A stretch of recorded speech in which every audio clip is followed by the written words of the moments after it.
Today I hit a really sobering realization that the season that I'm in is a redefining season.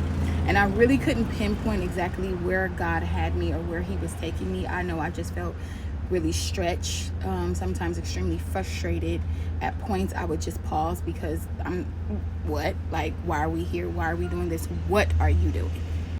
But today, December the 4th, was like this light bulb that went off in my spirit, and my mind and my heart connected together and realized that you are so close to crossing over out of this chapter of your life. God has already set up everything. He's not setting it up. He's already set it up. And so what you're doing is, as my friend said, you're getting the last bit of the residue out. And there were some things that the Lord confronted me with that were in my heart, and I was like, oh yeah, that doesn't please you. Because it's not just what you say, but the scripture says out of the abundance of the heart the mouth speaks. And so although I wasn't speaking certain things, it was still in my heart, and that dishonors God. And so as I sat in my car on my break and just began to pray and decree some things, I started to write down decrees over my life, scripturally based decrees, not just emotional decrees because this is what I want to see happen, but decrees based off of what he's spoken to me in his word, and also what he's released over me through the mouths of his servants.